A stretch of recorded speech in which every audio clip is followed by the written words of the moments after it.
삶의 주인 되어 주셔서 하나님 온전히 우리의 삶의 통치자로 하나님 오늘 이 아침에 인정합니다. 하나님 우리를 통치하여 주시옵소서. 우리의 연약함과 우리의 무지함, 그래서 발생하는 우리의 고집들, 이 모든 것들 가운데 하나님께서 주인 되어 주시기를 선포하며 하나님 이 땅 가운데 하나님의 나라가 임할 것을 기도하며 오늘 하루를 시작합니다. 주여 우리와 함께하여 주시옵소서. 이미 함께하신 하나님의 이름을 찬양합니다. 거룩하신 예수 그리스도의 이름으로 기도드렸습니다. 아멘.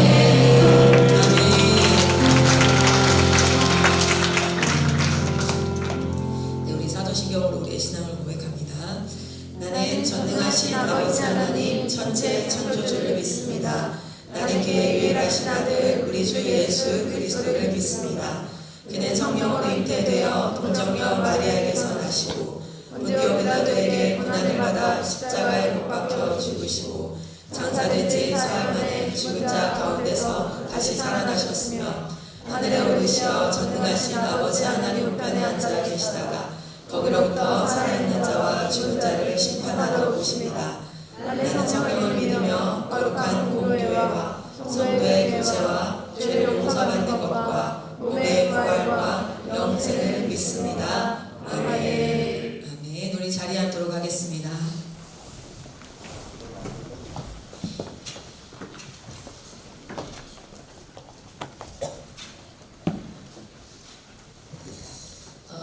네, 우리 화면 한 번만 띄워주시고요.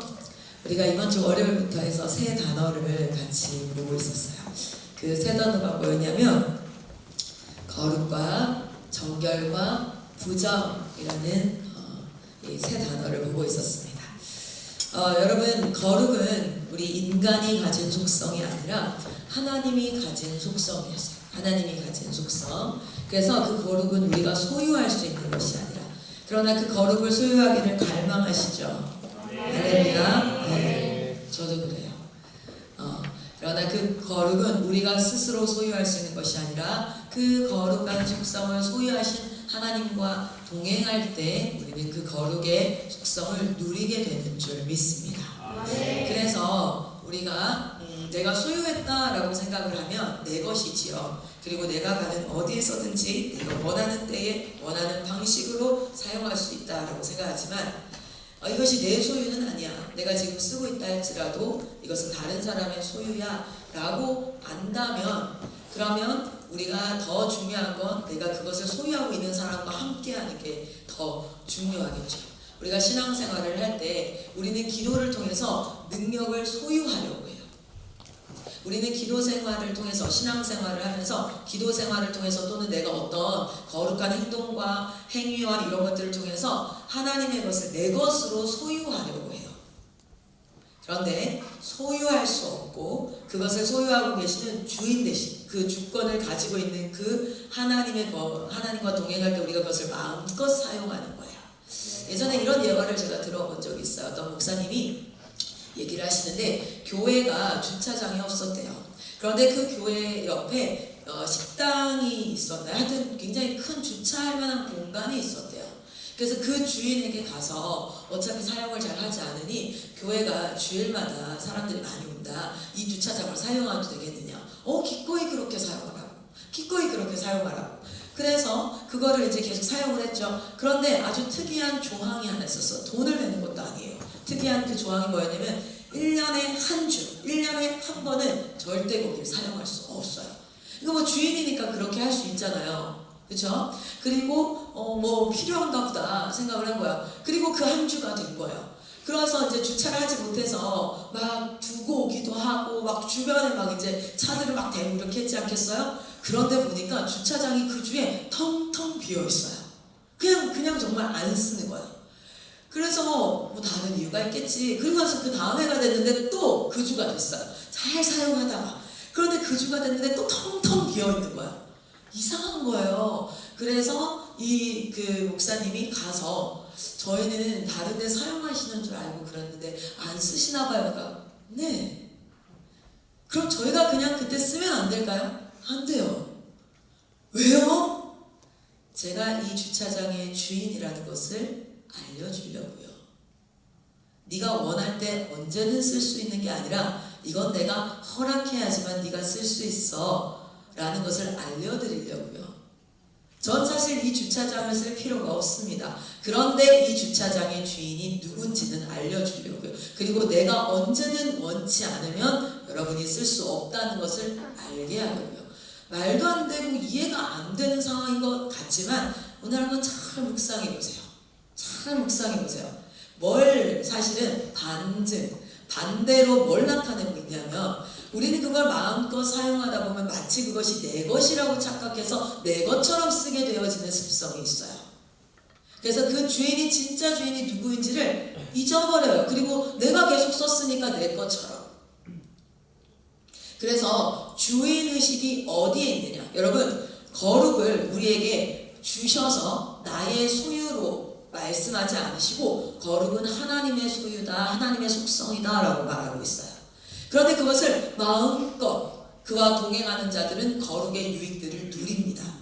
그런데 알아야 되는 건 그것은 우리가 소유할 수 있는 것이 아니라 우리의 것이 아니라 하나님의 것이라서 우리가 진정으로 깊이 깨달아야 되는 것이 무엇이냐면 아너십이에요. 주인 된 자가 누구인가? 선악과를 한번 잘 생각해 보세요. 선악과 없었어도 크게 문제되지 않는, 마치 그 52주 가운데 한 주 안 써도 되는, 한 주 써도 되는, 본인이 필요한 게 아닌, 그럼에도 불구하고 왜요? 누가 주인인지를 알게 하기 위해서라는 거예요. 우리의 삶 가운데 주인이 누구인지를 알며 살아가는 그러한 삶이 우리의 삶이 되기를 축복합니다. 여러분 거룩은 그랬어요. 그리고 여러분 우리가 이제 수고하며 어떤 것들을 행하는 것은 무엇이었습니까? 사실은 정결이었습니다. 정결. 그래서 우리는 정결해야 해. 정결의 상태를 막 이야기하고 우리가 말씀을 좀 나누고 그런 시간을 가졌어요. 그래서 우리가 제사를 드리는 것도 거룩하기 위함이 아니라 정결함의 상태가 되기 위함이었어요. 왜냐하면 그 정결함의 상태에서 우리는 뭐합니까? 하나님을 만나니까요. 단절된 관계가 열리고 하나님을 만나요. 그러면 우리는 뭐예요? 거룩, 나의 거룩함이라고 얘기하는 그 거룩함이 우리에게 어떻게 되어진다고요? 부어진다고요. 할렐루야. 여러분의 삶에 이 부분을 조금 명확하게 생각할 수 있었으면 좋겠어요. 오늘은 우리가 계속해서 과학과 영성 이야기라는 이야기를 하고 있었어요. 여러분 우리가 오늘은 어둠에 대해서 그리고 차가움에 대해서 한번 이야기를 해볼 텐데 왜 이렇게 두 개의 상태를 이야기하게 되었냐면 여러분 우리 이 세상에 존재하는 에너지 우리 이 세상에 존재하는 에너지의 근원이다라고 표현되어지는 물질이 있어요. 그게 뭘까요? 이 에너지를 에너지의 근원이야 생명 에너지의 근원 이렇게 해서 배워요. 생명 에너지의 근원 혹시 뭔지 아세요? 나왔어. 뭐라고요? 태양이에요. 태양. 왜냐하면 이 세상에서 돌아가는 에너지의 가장 큰 부분을 차지하고 있는 무엇? 빛 에너지와 그리고 뭐요? 열 에너지의 근원이 되어진다. 사실은 지금 지구상에 존재하는 빛 에너지와 열 에너지의 모든 발원처는 어디입니까? 태양이라서. 그래서 빛 에너지와 열 에너지, 그래서 태양광, 태양열 하잖아요. 그래서 여러분 중요한 건 태양열 에너지와 태양광 에너지는 전혀 다른 에너지인데 그 많이 헷갈려 하시거든요. 그래서 태양광, 태양열이라고 얘기하는 것처럼 요 태양은 사실상은 에너지의 근원이다 라고 얘기해요. 여러분 태양은 어떻게 빛과 열을 내고 있을까요? 태양은 어떻게 빛과 열을 내고 있냐면 핵융합을 통해서 그래요. 핵융합을 통해서. 그 수소 원자가 4개가 결합을 해서 헬륨을 만들어요. 요 과정이 아주 심플한 요 과정을 통해서 어마어마한 지금도요 약 한 4만 톤의 열 에너지가 계속해서 지구와 여러 주변으로 가고 있어요. 그래서 요 융합한 핵 에너지가 빛과 열로 방출되어지는데 그것을 어디에서? 지구에서 받아서 사용하는 거야. 우리는 열 에너지와 빛 에너지를 생산할 수 없는 존재예요. 그러니까 뭔가 만들어낼 수 없어요. 이미 만들어진 것이 어떻게 해요? 주어지는 겁니다. 주어지는 것들 가운데 들어오는 게 있고 반사되어지는 것. 그래서 이걸 뭐 복사열이라고 얘기도 하고 뭐 이렇게 얘기해요. 반사되어진. 어쨌든 우리는 요 에너지를 뭐합니까? 받아서 이 에너지를 가지고 사용을 하는 거예요. 무슨 말인지 아시겠죠? 자, 그런데 이 어둠과 빛이라는 요 상태는 한번 볼게요. 어둠이라는 거 한번 페이지 한번 보세요. 우리 읽어볼까요? 어둠 한번 읽어볼까요? 시작. 빛의 부재. 이게 무슨 뜻이냐면 빛 에너지가, 어둠은 어떠한 특정한 상태가 아니라 빛 에너지가 없는 곳에서 나타나는 특징이 어둠이에요. 빛 에너지가 없는 곳에서 나타나는 특징이 내가 시야가 단절되어져. 안 보여. 앞이 하나도 안 보여. 지금 여기에 어둠이 있다. 무슨 뜻이에요? 불 다 끄고 암막 커튼 쳐서 깜깜하다. 그건 무슨 뜻이냐면 어둠이라는 실체가 존재하는 게 아니라 빛이 사라지면 나타나는 현상이 무엇이라고요? 어둠이라는 거예요. 빛이 사라지면. 그때 어떤 현상이 나타날까요? 안 보여요. 왜냐하면 이 빛 에너지 이걸 통해서 뭐예요? 이 시각 이걸 보는 거니까 이걸 안 보여. 이런 현상이 나타나는 거예요. 자, 우리 한번 봅시다. 페이지 한번 볼게요. 어둠은 읽어봅시다. 시작. 어둠은 과학적으로 빛의 부재로 정의됩니다.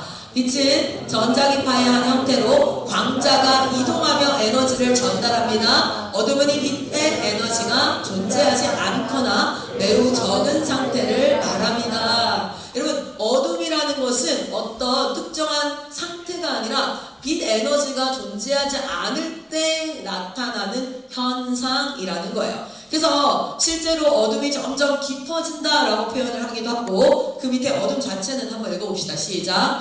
어둠 자체는 독립된 실체가 아닌, 어둠은 빛의 부재 상태를 나타낼 뿐 독립적으로 존재하지 않습니다. 즉 빛이 있으면 어둠은 사라집니다. 이것이 과학에서 정의하는 어둠의 상태. 어떤 상태라고요? 빛 에너지의 부재 상태예요.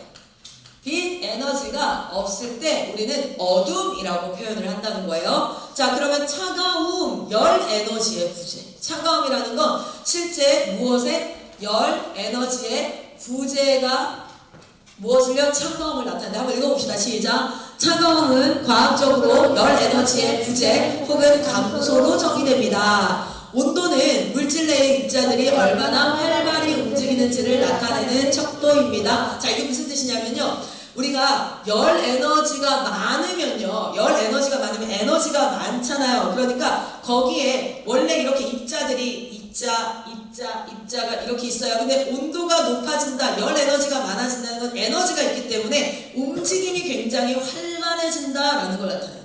그런데 차갑다, 낮은 온도라는 건 거기에 열 에너지가 없어서 이 안에 있는 입자들이 움직일 수 있어요, 없어요? 점점 움직임이 둔해져요. 그래서 완전히 정지되어지는 상태를 여기서 뭐라 하면은 이제 이거를 0K, 뭐 0K 이렇게 표현을 하거든요. 저게 뭐냐면 마이너스 273도. 제일 차갑게 해서 우리가 질소로 얼리잖아. 질소로 얼리거든요. 물 얼 때 0도잖아요. 근데 질소는 마이너스 몇 도에서 얼어요. 제일 차갑게. 그래서 우리가 냉동인간 만들었어. 실제 지금 200몇 군가 미국에 냉동인간으로 되어져 있죠. 질소로 얼려놨어요. 언젠간 과학기술이 발전되어서 날 깨워줄 거야 라는 마음으로, 얼마더라요? 제가 얼마 전에 검색했는데 질소로 얼려서 냉동인간 하는 그게 몇십억이었던 것 같은데, 그렇게 얼려놓고 언젠간 날 깨워줄 거야. 질소는 마이너스 몇 도인 줄 알아요? 정확하게 잘 기억나지 않지만 마이너스 192도 뭐 들어갔어요? 어디서 좀 들어보지 않아요? 그냥 그냥 진짜 그냥 행복하는구나. 그렇구나. 마냥 행복하면 안 돼요. 마냥 행복하지 마. 또 좀 알아야지. 질소가 마이너스 190 이상 뭐 이렇게 돼요. 그런데 실제 이 열이 완전히 제로 포인트가 되어지는 데를 절대 온도라고 얘기하고, 그게 마이너스 273도거든요. 273도는 대한민국, 아니 나사 얼마 전에 나사 갔다 왔잖아요. 나사 30분 갔다 왔잖아요. 정말 많은 스토리가 있지만 이 아침부터 그 얘기를 할 필요는 없을 것 같고, 나사 가서 나사 정문에서 달 보고 우와 나사 사진 찍자, 나사 그러고 끝났어. 나왔어. 아니다. 그러고 먼저 수브니어샵 갔어요. 가서 기념품 사러 와. 그리고 왔어. 그랬더니 마이클 성사님, 나사 진짜 볼 거 많지? 잘 갔다 왔어? 네, 엄청 잘 갔다 왔어. 그렇게 하는데 여기서 백화쌤이 이러더라고요. 우리 30분 갔다 왔어. 4시 20분에 도착했어. 5시에 문 닫거든요. 4시 20분에 도착해서 주차하고 들어가니까 30분이었어. 맙소사. 나사에서든 어디든 전 세계에서 절대 온도를 구현할 수 있을까 없을까요? MIT에서 절대 온도에 되게 가깝게 구현을 일시적으로 했는데 아직까지도 현대 기술로는 절대 온도, 그러니까 모든 것이 멈추는 완전 정지 상태, 이때를 과학자들은 종말의 상태라고 얘기하거든요. 모든 에너지가 사라져서, 그러니까 물체는요 자기가 움직이는 거 같잖아요. 여러분 지금 여러분 막 움직이는 거 같잖아요. 아니에요. 물체는요 에너지가 없으면 움직일 수가 없어요. 근데 내가 움직이고 싶어도 에너지가 없으면 움직일 수 없는 상태, 그것을 이제 과학자들은 절대 온도가 이루어지는 그 종말의 상태다. 그래서 저 절대 온도를 구현하려고 그 똑똑하고 막 MIT 나오고 어디 나오고 막 이제 이런 애들이 엄청 연구하고 막 이렇게 하거든요. 근데 2017년도에 절대 온도에 굉장히 가까이 갔어요. 그래서 과학 난리 났었어요. 여기까지 갔다. 드디어 지구 종말이 오고 있다. 막 이렇게 이제 표현하기도 했거든요.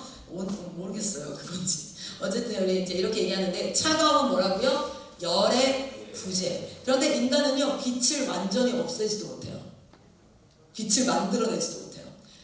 열을 완전히 없애지도 못해요. 세상에 날고기고 똑똑하다는 천재들이 모여서 있는 과학자들, 뭐 배추랑 어쩌고저쩌고 MIT에서도 그게 안 돼요. 그리고 실제 그 온도에 가깝게 간 건 꽤 오래됐어요. 근데 거기서 10-20일 걸려. 0.0이 20개 있는 상태에 1K까지 가는 건 생각보다 여기까지. 근데 이게 여기서부터는 못 가는 거야. 이 마지막을 못 하고 있는 그런 상태. 이걸 없앨 수도 없고 완전히 만들 수도 없어요. 이게 어둠과 차가움이라는 건데, 여러분 저는 오늘 여러분에게 거룩과 정결과 부정에서 이 부정의 상태를 이 상태로 설명하고 싶어요. 부정은 단순히 내가 죄를 지었어. 왜 때려요? 그냥 때렸는데 죄예요? 이거 죄다, 부정하다. 아니면 내가 가다가 물건을 막 훔쳤어. 아니면 내가 더러운 걸 막 밟았어. 그럼 더러운 상태. 그래서 우리는 어떤 현존하는 상태라고 생각을 하는데요. 사실은 부정이라는 건요, 제가 왜 부정에 대해서 참 좀 설명하기가 조금 어렵고, 하나님 이건 주님이 지혜 주셔야 되는데요, 이건 영적 원리를 깨닫게 해주셔야 됩니다. 그런데 여러분 보세요. 부정은 어떤 상태? 거룩함이 부재한 상태에서 나타나는, 마치 빛과 어둠이 열과 빛 에너지의 부재 상태에서 나타나는 현상인 것처럼, 어떤 특정한 상태가 아니라 거룩이 부재한 상태에서 인간에게 나타나는 모든 현상이 부정입니다. 무엇이 부정일까? 그래서 정의해 보려고 했어요. 거짓말하고 음란하고 도덕적인 타락이 일어나고 실질적으로 더럽고 여러 가지가 나타나요. 성경에서도 제가 좀 이따 우리 찾아볼 거예요. 레위기가 말하는 부정의 상태는 어떠인가? 그런데 사실은 부정의 상태를 무엇이라고 얘기합니까? 거룩과 진리가 부재한 상태. 하나님의 거룩함이 부재한 상태. 우리 한번 가볼게요. 여기도 한번 읽어봅시다. 차가움이라는 것 특징 밑에 읽어볼까요? 시작. 차가움 자체는 에너지의 형태가 아님, 차가움은 열이 부족한 상태를 의미할 뿐 독립적으로 존재하는 물리적 실체가 아닙니다. 열은 항상 고온에서 저온으로 이동, 이는 열 역학 제2법칙에 따른 자연스러운 에너지 흐름입니다. 나중에 기회가 되면 열 역학 법칙이라든지 아니면 역학적 에너지 법칙이라든지 이런 부분도 같이 이해를 하면, 예전에 아마 기억하실 거예요. 전국대회를 우리 어디죠? 명성수양관에서 했을 때에 그 전국대회 직전 전주가 어떤 사건이 있었냐면 이태원 그 압사가 일어나는 정말 참사가 있었던 그때요. 그때 제가 무엇으로 설명했냐면 디렉션을 얘기하면서 운동 에너지와 위치 에너지를 가지고 인간의 에너지가 어떻게 쓰이느냐에 따라서 사람을 살리고 죽이는 거에 대한 이야기를 한번 나눴었어요. 그래서 한번 기회가 되면 역학적 에너지 법칙을 가지고도 같이 그 부분을 좀 나눠봤으면 좋겠습니다. 자, 융합이라서 이거는 지나갈까 싶기도 한데 여기 있구나.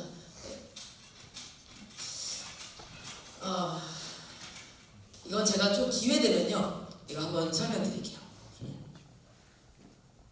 자, 제가 왜 이건 좀 이따가 할 수 있을 것 같아요. 자, 레위기에서 부정의 상태를 그러면은 거룩이 거두어진 상태, 거룩이 거룩이 부재한 상태에서 인간에게는 어떤 모습이 나타나는가라는 부분을 좀 보면요. 레위기에서는 기본적으로 실제 음식, 부정한 음식을 먹거나 죽은 사체를 대하거나 피를 흘리거나, 왜냐면 피에는 생명이 있기 때문에 실제 전염이나 이런 것들도 다 그쪽으로 일어나죠. 우리가 공기 중에 호흡을 통해서 일어나는 전염병들, 혈액을 통해서 우리의 이제 체액을 통해서 전염병이 일어난다든지 어쨌든 이렇게. 그리고 제2적인 불순물이라는 건 하나님이 거룩한 성전이라 말하고 성물이라고 말하는 그것에 대해서 내가 하나님이 명하신 방식대로 그것을 이렇게 하지 않고 다루지 않고 내 방식대로 부주의하게, 웃사가 그렇게 죽었잖아요. 그렇죠? 웃사가 언약궤를 맨손으로 확 만지면서 죽는단 말이에요. 그래서 하나님의 방식을 따르지 않고 잘못된 방식으로 제사를 드릴 때,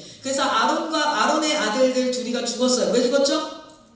다른 불을 들여가지고 죽었잖아요. 그렇죠? 그러니까 하나님이 명하신 방식이 명확히 있었는데 그 방식을 무시하고 자신의 방식으로 하나님 앞에 예배를 드리거나 이렇게 했을 때 그때 이것을 부정함이다 라고 얘기를 한다는 거예요. 성경에서는. 그래서 이러한 부정함의 상태가 있을 때는, 그런 상태는 사람이나 공동체가 하나님 앞에 나아갈 수 없게 된다는 거예요. 그래서 부정함을 정결케 하기 위해서 하나님은 뭘 주셨어요? 5가지 제사의 방식을 주셨어요.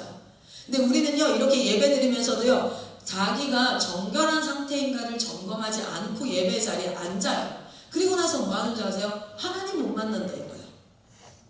그리고 하나님을 만나지 못하고 그냥 강연 듣듯이 예배 드리는 게 우리는 너무 익숙하고 그게 정상이에요.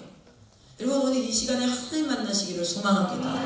그럼 어떤 특정한 분위기와 찬양단에서 세컨이 깔아주고 베이스가 둥둥둥둥둥 막 가슴이 막, 이게 아니에요. 그게 아니라 지금 성령님이 여러분 가장 가까이에서 역사하신다는 증거는 무엇입니까? 말씀이 깨달아지고 그 말씀이 사모함으로 일어나고, 그래서 그 사모함을 통하여서 하나님께 더 나아가고자 할 때, 여러분 성령의 제일 중요한 역할이 뭐였습니까? 하나님이 예수님께서 하신 말씀이 깨달아지는 거였어요. 믿어지는 거였어요. 그리스도를 주라 신케 하는 것이었어요. 여러분 이 자리에서 성령님을 만나시기를 축복합니다.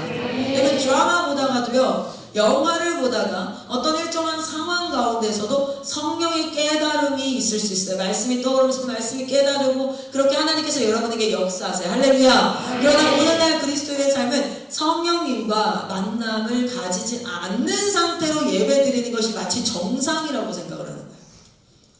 그러니 이 자리에 강연 듣고 있는 거예요. 그래서 사람들이 강연가 중에 제일 재밌는 사람이 요즘에 뭐 김창옥 씨 재밌죠. 마치 설교가들을 그렇게 재밌게 설교해야 하는 하나의 말쟁이 정도로 생각하는 거예요. 오늘 설교 좋았어. 오늘 설교 안 좋았어. 뭔 소리야 이게. 설교자도 설교를 듣는 사람도 다 예배자입니다. 할렐루야. 설교자는 설교를 하면서 성령께서 주의 말씀이 깨달아지고 믿어지게 하며 갈망하게 하고, 설교의 내용을 듣는 사람들은 듣는 과정 가운데 하나님의 말씀이 깨달아지고 믿어지고 갈망하게 하고, 할렐루야. 그래서 하나님께로 나아가게 하는 그러한 자리가 바로 이 예배의 자리인 줄 믿습니다. 자, 그래서 의식적인 부정함이라는 건 뭐냐면 하나님이 명하신 의식이 있어요. 하나님이 명하신 의식이 있습니다. 그 의식을 지키지 않음으로써 발생하는 부정함을 레위기는 부정함이라고 표현을 해요.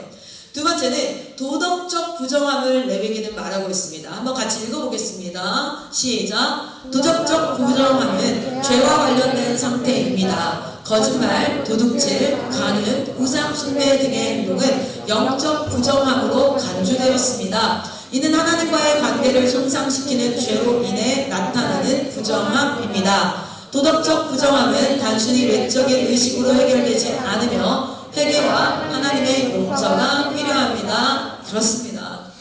우리가 실제 레위기에서 죽은 사체를 만졌을 때는 씻는다든지 일정 기간을 격리를 한다든지 하는 의식적 행동을 통해서 그 부정함이 정결함으로, 부정함이 사라진다라고 얘기를 했어요. 그러나 도덕적 부정함은 어떤 의식적 행위가 아니라 하나님 앞에 뭐합니까? 회개가 일어나야 되는데, 회개는 첫 번째 뭐예요? 이게 죄라는 것에 대한 깨달음. 따라합니다. 깨달음.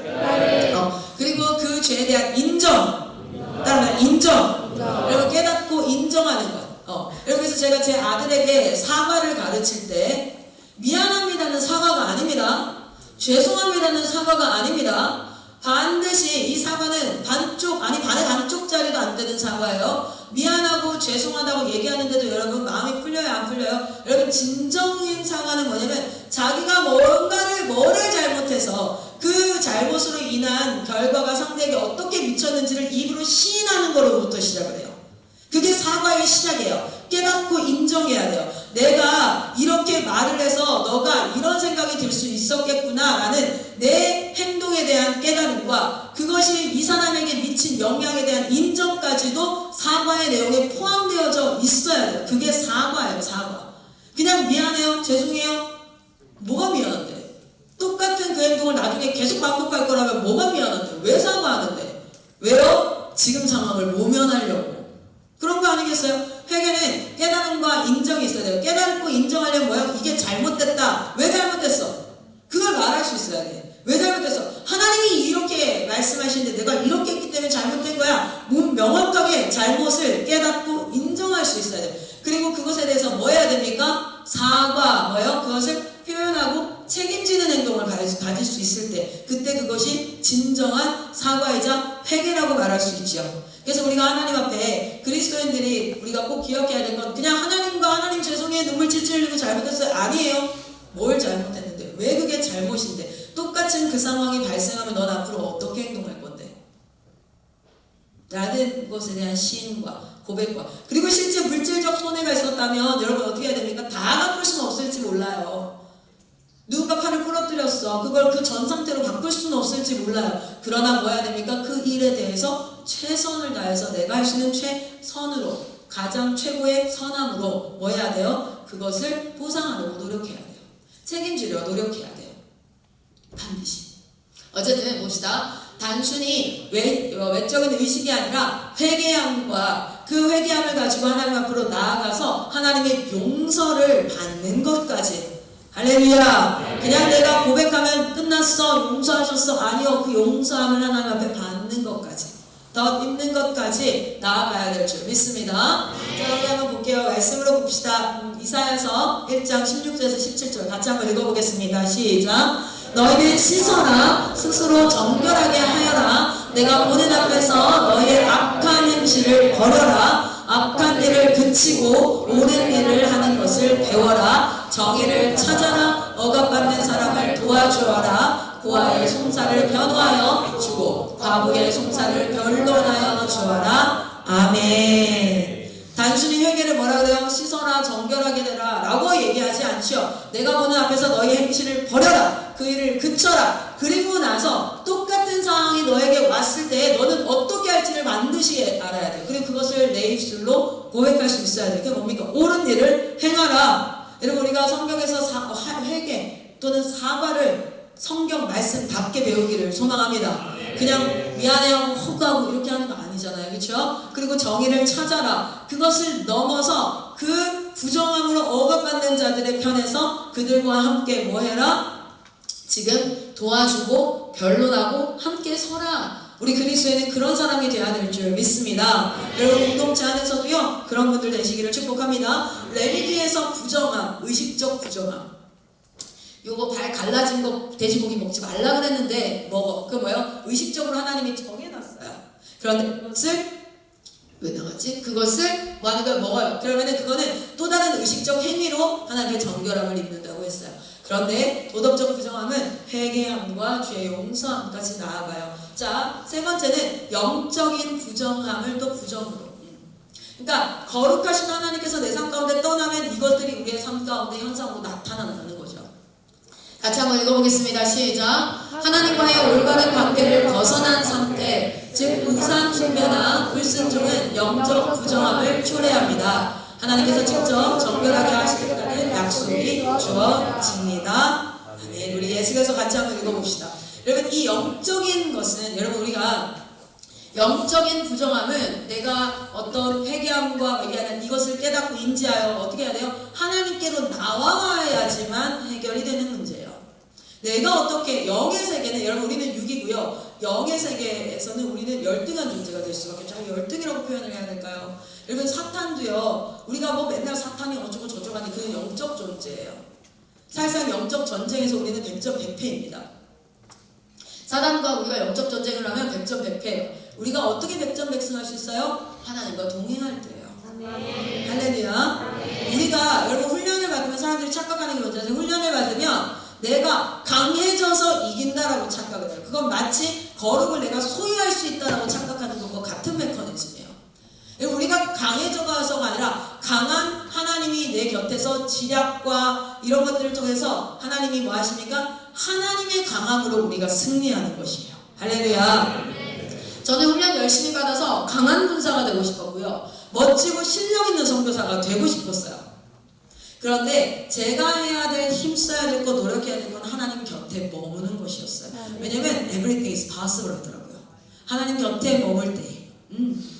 자, 우리 같이 한번 읽어봅시다. 에스겔서 36장입니다. 시작. 그리고 내가 너희에게 맑은 물을 뿌려서 너희를 정결하게 하며 너희의 온갖 더러움과 너희가 우상들을 섬긴 모든 더러움을 깨끗하게 씻어주며 너희에게 새로운 마음을 주고 너희 속에 새로운 영을 넣어주며 너희 몸에서 돌같이 굳은 마음을 없애고 살갗처럼 부드러운 마음을 주며 너희 속에 내 영을 두어 너희가 나의 모든 율례대로 행동하게 하겠다. 그러면 너희가 내 모든 규례를 지키고 실천할 것이다. 그때는 내가 너희 조상에게 준 땅에서 너희가 살아서 너희는 내 백성이 되고 나는 너희의 하나님이 될 것이다. 아멘. 아멘. 여러분 말씀을 읽을 때 중간중간 너무 아멘 하고 싶은 말씀이 있거든요.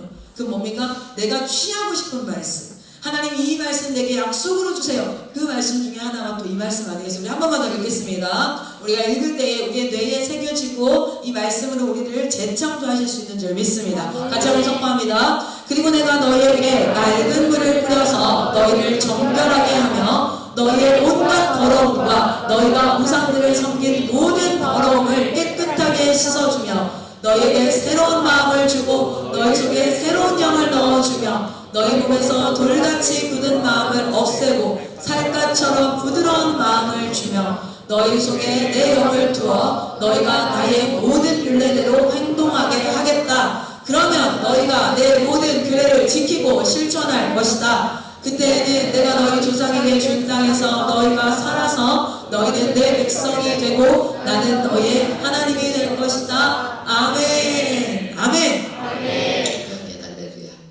영적인 부정함은 우리가 어떤 의식적 행위라든지 회개함으로 나아가고 하나님 앞에 내가 발버둥치는 그것이 아니라 우리 주님 앞에 나아가서 성령께서 나를 정결케 하셔야 돼요. 할렐루야. 여러분이 돈이 주인 되어 있을 때 정신 차려보니 막 이걸 갖고 싶어서 거짓말까지 하고 있는 거야. 뭐예요? 하나님보다 뭘 지금 더 두려워하고 있었던 거예요? 난 갖고 싶은 게 더 큰 거였던 거예요. 그런 부분들은 예배함으로 하나님 앞에 나와서 영적으로 여러분 정결함을 잇는 그런 지혜가 있기를 축복합니다. 그래서 우리가 마지막으로 부정함에 대한 영적 의미를 한번 보면요. 같이 한번 읽어볼까요? 제가 그냥 정리를 좀 했어요. 읽어봅시다. 시작. 부정함은 하나님의 거룩함과 대조되는 상태로 하나님과의 관계의 단절, 죄의 결과, 그리고 영적 불순함을 상징합니다. 신약에서는 예수 그리스도를 통해 이러한 부정함에서 구속과 정결을 얻게 된다는 메시지가 강조됩니다. 결국 성경에서 부정함이란 하나님과의 온전한 관계를 방해하는 모든 상태를 포괄하며 이를 해결하기 위해서는 하나님의 은혜와 회복의 은총이 필요합니다. 아멘. 여러분 부정함이라는 건 어떤 정의할 수 있는 상태가 아니라 거룩함이 부재한 상태에서 나타나는 현상이다 라고 우리는 정의할 수 있겠어요. 히브리서 한번 말씀 볼까요? 히브리서 10장입니다. 시작. 그러니 우리는 확고한 믿음을 가지고 참된 마음으로 하나님께 나아갑시다. 우리는 마음에 나 예수의 피를 뿌려서 죄책감에서 벗어나고 맑은 물로 몸을 깨끗이 씻었습니다. 아멘. 하나님께로 나아갑시다 라고 성경이 표현하고 있어요. 거룩해지자, 노력하자, 시도하자 가 아니라 하나님께로 나아갑시다. 아멘. 아멘. 그래서 어두움과 차가움을 얘기하면서 어두움은요 어쩌면 뭡니까? 진리와 생명의 부재 상태에서 나타나는 것. 그래서 죄 가운데 거하면서도 이게 죄인 줄 모르고 무지한 상태. 그 무지한 상태에서 뭐가 되어집니까? 하나님으로부터 소외된 상태. 이것이 어둠. 여러분 혹시 어둠에 거하고 있습니까? 그렇다면 여러분 하나님께로 나오시기를 축복합니다. 네. 차가움은 열 에너지로 좀 비교해봤어요. 그러면 사랑과 열정의 어떤 부재 상태. 하나님을 사랑하고 이웃을 사랑하고 냉담해진 거예요. 차가운 상태에 있는 분들이 있어요. 영적으로도. 그리고 무관심하고 냉담하고 어떤 일을 얘기하든지 기대고 막 이런 게 아니라 그렇겠지 뭐. 그런가 보지 뭐. 이렇게. 여러분 우리가 신앙생활 하면서 어둠과 차가움을 경계하고 우리가 거룩함을 덧입는 우리가 되기를 축복합니다. 나는 하나의 아까 좀 얘기하려고 했던 것 중에 하나인데 여러분 실제로 이집트라는 문명은 전 세계에서 굉장히 탁월한 문명이다 하긴 좀 그렇고 문명의 발달이 굉장히 많이 되어진 문명 중에 하나가 이집트 문명 아니겠어요? 이집트 문명에서 가장 추대되었던 여러 신이 있어요. 맞아요. 개구리도 있고 뭐 이밭 별게 다 있었어. 그런데 최고로 추앙되어지는 신은 어떤 신이었던 신인지 알아요? 태양신이잖아요. 그렇죠? 태양신. 라라고 표현했던 것 같아요. 태양신. 실제로 그 태양을 숭배했던 아주 작은 부족 국가들부터 시작해서 굉장히 많죠. 왜냐하면 실제 이 태양이라는 존재가 하나님의 피조물입니다. 그렇죠? 하나님께서 만드신 피조물. 그런데 이 피조물을 통해서 또 하나 우리가 발견할 수 있는 것은 무엇이냐면 이 땅에 살고 있는 많은 존재들은 스스로 뭔가를 만들어내는 게 아니라 만들어주신 피조를 뭐 하는 거예요? 피조된 것들을 사용하고 활용하고 모방하는 형태이잖아요. 그런데 실제 하나님의 뭐랄까요? 좀 그 하나님의 모습을 보여주고 나타내기 위해서 창조하신 그 시스템이 태양이 아닐까 생각해 보는 거예요. 그런데 그 하나님을 나타내려고 만든 피조물을 우리는 막 섬기고 있는 거죠. 그걸 만드신 분을 우리는 만드신 분의 아들인데, 그렇죠? 근데 이제 태양을 보면요, 우리가 여기에서 있는 에너지를 잘 보면 태양 같은 경우에도 생명의 근원이라고 표현하는 게 사실 맞는 이유가 빛 에너지와 열 에너지가 없이는 우리는 존재할 수가 없어요. 사실 생명활동, 생명 시스템이 돌아갈 수가 없죠. 그리고 여기에서 다 에너지들이 전환되어져요. 운동 에너지, 뭐 전기 에너지, 뭐 이런 거, 조력 있죠. 그 조수간만의 차이 이런 것들도 다 무엇입니까? 결국에는 태양과의 이 관계에서 발생하는 에너지의 전환들인데, 그런데 우리 피조 세계는 굳이 이거를 창조주 하나님을 예표하고 있고 이게 피조 세계라고 이야기를 한다면 우리는 받아야지만 하는 존재이고 이 존재가 창조주의 존재가 없으면 우리는 살아갈 수 없다라는 것과 더불어서 태양은 무엇으로 에너지를 발생한다고 했어요? 핵융합이라고 얘기했어요. 그러니까 무에서 유를 만드는 건 아니지만 뭔가를 창출하는 형태예요. 창조하고 창출하는 형태예요. 그리고 지구는 사실상 우리가 핵 개발하잖아요. 그리고 원자력 발전소가 핵 에너지거든요. 근데 원자력 발전소는 핵 융합일까요? 원자력은 핵 분열이에요. 만들어진 그것을 뭐 하는 거냐면 깨서 쪼개가지고 쓰는 에너지예요. 이것도 엄청난 에너지가 나오죠. 그렇죠? 그래서 이거는 우리가 이제 아까 봤던 것처럼 양성자가 있고 중성자가 있을 때에 이 양성자와 중성자를 뭐라 그러면 원자핵이라 그래요. 원자핵. 그래서 우리가 핵이라고 하거든요. 이 원자핵은 깨지지 않아. 웬만해서 절대 깰 수 없어. 근데 이거를 깰 수 있는 기술을 발견했고 그것을 깼을 때 이 안에 응집되어진 어마어마한 에너지가 방출되어져. 그게 핵 에너지고 핵 에너지. 그래서 핵 분열을 통해서 우리가 핵 개발 뭐 이렇게 표현을 하죠. 자, 그렇게 봤을 때 여러분 제가 이제 이 원자들까지도 누가 창조하셨어요? 하나님께서 창조하셨어요. 그렇죠? 이 하나님께서 창조하신 이 원자들을 잘 보면 저기 이제 여러분이 나중에 화학 공부하게 되면 저 C라는 기호가 뭘 나타내죠? 탄소거든요.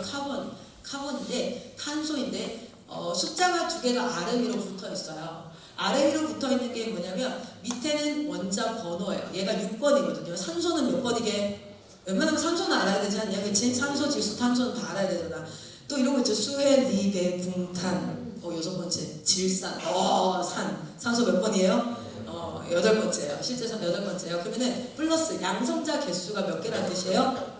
8개란 뜻이에요. 그러면 중성자 개수는요. 중성자 개수와 양성자 개수가 일반적으로 같다라고 표현하는데요. 일반적인 거고요. 사실은 그렇지 않아요. 중성자 개수가 더 많거나 적을 수 있어요. 그래서 산소도 수소도 뭐 이렇게 보면은 안에 그 8개가 아니라 6개의 중성자가 뭔 말이야? 뭐 정신나와서 이렇게 하지 말고요. 자, 그럼 표정이 보니까 말도 안 되는 표정 하지 말라 이러면 통역을 막 멈추고 이러네. 자, 봅시다. 원자 번호고요. 그리고 나서 그 위에 또 다른 번호가 있는데 그게 뭐냐면 양성자 옆에 중성자가 붙어 있어요. 실제 이 중성자가 떨어져 나가면서 에너지가 엄청나게 나오는 거거든요. 그런데 이 중성자 숫자가 우라늄이 저 밑에 빨간색, 회색이 우라늄이에요. 중성자 개수가 몇 개인 것 같아요? 보세요. 밑에 원자 번호가 6이라는 건 양성자 숫자가 6개라는 거예요. 그리고 12라는 건 양성자, 중성자를 다 더했을 때 12라는 거야. 그러면은 탄소의 지금 중성자 숫자는 몇 개일까요? 6개. 이해되세요? 자, 그럼 밑에 우라늄 같은 경우에는 92가 양성자 숫자예요. 양성자 숫자가 92개야. 그런데 질량수가 양성자와 중성자를 더한 숫자가 몇 개가 넘어요? 235개래. 그럼 중성자가 몇 개라는 거예요? 못해도 140개 정도 되는 거야. 그래서 우라늄 같은 특별 물질들은 이걸 깼을 때 어마어마한 에너지가, 핵 에너지가 막 이렇게 나와요. 그렇게 나와. 그래서 얘네들 가지고 하는데 이거 보세요. 이 모든 원리들을 보면 하나님은요, 창조하시고 결합, 그리고 이것을 흩으시면서 그 에너지가 들어가기도 하고 나오기도 하고. 근데 인간은 에너지를 만들 수 있어요? 없어요? 없어요. 그런데 마치 우리가 사역을 할 때도, 인생을 살 때도 내가 뭔가 에너지를 만들어야 될 것 같은 창조주의 자리로 계속 가요.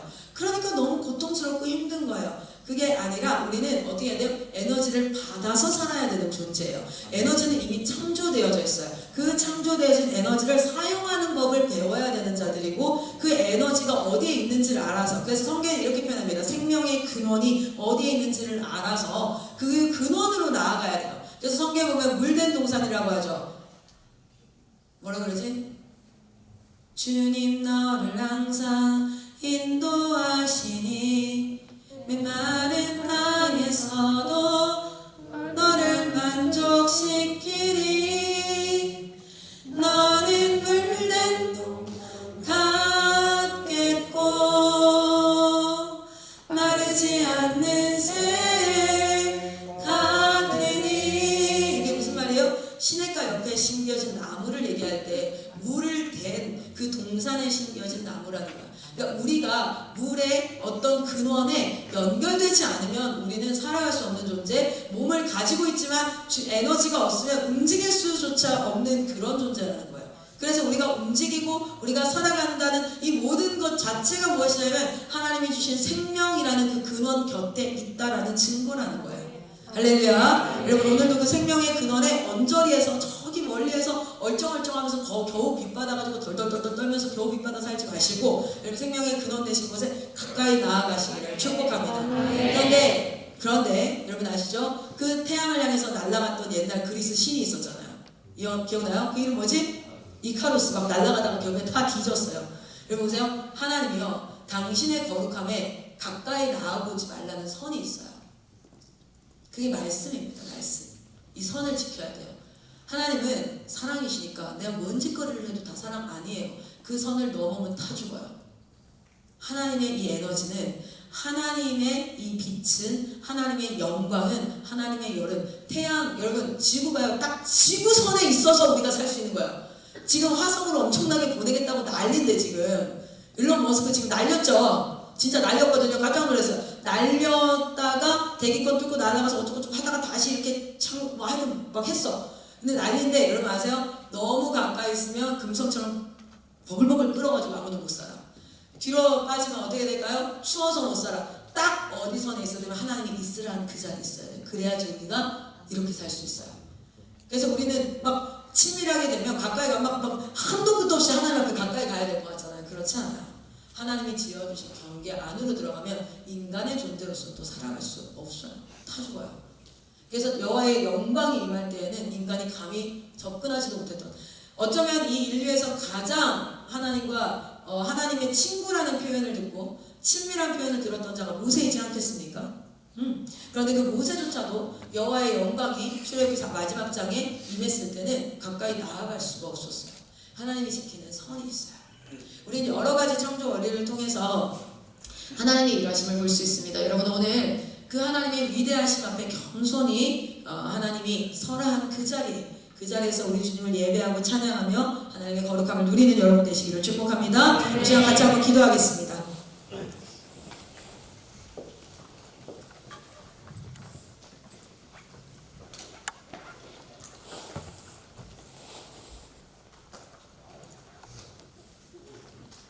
누군가 마지막 때에 너에게 네가 믿는 소망이 무엇이냐라고 묻거든. 네가 믿는 것이 무엇이냐라고 묻거든. 대답할 것을 준비하라. 저는 여러분이 막연한 신봉주의자가 되지 않았으면 좋겠어요. 하나님이 틀린 건 아니에요. 그 진리가 맞아요. 막연히 신봉해도 맞아요. 그 진리가 틀린 건 아니에요. 그러나 그러한 방식들이 마치 하나님이 뭐라고 표현해야 될까요? 그냥 쌓임처럼 느껴지게 할 수 있어요. 여러분이 하나님의 창조세계와 학문과 지식과 이 안에서 하나님을 발견하시기를 축복합니다. 그리고 그것을 누군가에게 말할 때에 이 모든 창조 만물이, 로마서 1장이 말하는 내가 지금 모든 세계에서 내가 나타난다, 나는 나를 드러낸다, 그 말씀 한 구절이 여러분에게 묵상되어질 때 여러분의 모든 국어, 수학, 사회, 과학, 이 모든 지식들이, 지금 알고 있는 지식, 이 지식들이 하나님을 증거하고 하나님의 살아계심을 나타내고 그리고 그 하나님의 위대하심과 섬세하심을 선포하는 근거의 백그라운드 knowledge가 되기를 축복합니다. 이 시간 같이 한번 기도할까요? 오늘이 기도하고 여러분 개인 기도하시고 하루를 시작하도록 할 텐데요. 하나님, 내가 세포라고 생각하면 내 안은 어떤 상태입니까? 나는 거룩한 상태입니까? 나는 정결한 상태입니까? 아니면 나는 부정한 상태입니까? 부정한 상태라면 여러분은 정결함으로 나아가셔야 됩니다. 그리고 그 정결함을 가지고 하나님 앞에 예배의 자리에 쓰십시오. 그 예배의 자리에서 하나님께서 여러분을 만나주시고 여러분 안에 그 거룩함을 부으실 줄 믿습니다. 우리는 종종 이렇게 하지 않으면 하나님이 날 싫어할 거야, 이렇게 해야 돼, 눈치 보고, 그래서 모든 행동들이 다 신경 쓰이고 막 그런 삶을 살 수 있어요. 왜냐면 특별히 한국이라는 사회 자체가 명예 중심의 사회이고 이렇게 해라 저렇게 해라 지시가 많은 사회입니다. 그러다 보니 오히려 나중에는 섣불리 행동하기도 무섭다. 내가 뭔 행동만 해도 이게 맞을까 틀릴까 막 이런. 그래서 하나님의 말씀에 맞을까 틀릴까, 또는 내가 지금, 여러분 정말 죄 짓는 것이 두려운 이유가 뭡니까? 그 결과 때문 아니겠어요? 그 결과는 뭡니까? 하나님과의 단절입니다. 그것이 정말 두려워야 되는데 평가받는 게 두려운 거예요. 평가받는 게 싫은 거예요. 누가 나에게 이렇게 얘기하는 게. 그렇게 율법주의자가 되어지면 어떻게 되어져요? 내가 신앙 꽤 좋다는 걸 사람들한테 나타내야 돼서 길거리에서 막 기도한다는 거, 그 성경에 나오는 외식하는 자 아니겠어요? 아니면은 아예 안 하는 게 나아, 아무도 안 하는 게 나아, 굳이 하면 어차피 더 혼나. 그렇게 사람이 위축되어지고 이렇게 될 수 있어요. 그러나 여러분, 신앙 안에서 하나님께서 여러분을 뭐 하셨습니까? Set you free. 여러분을 뭐 하셨어요? 자유롭게 하셨습니다. 여러분, 하나님 앞에 자유함을 더 느끼를 축복합니다. 하나님 앞에 복음 안에 참된 자유를 누리는 여러분 되시기를 축복합니다. 잘하고 못하고가 아니라 주님을 향한 여러분의 열망과 갈망으로 하나님의 말씀이, 아까 기억나세요? 성령이 너희에게 임하면 그 영적 부정함을 가지고 하나님께 나아갈 때에 성령이 임하면 우리 안에 하나님께서 그 영을 두시고 우리 모든 것들을 지켜 행할 수 있도록 하신다라고 하셨어요. 할렐루야. 그 하나님과 가까이 있는 여러분 되시길 바라며 이 시간 주여 한 번 외치고 기도하겠습니다. 기도합니다. 주여.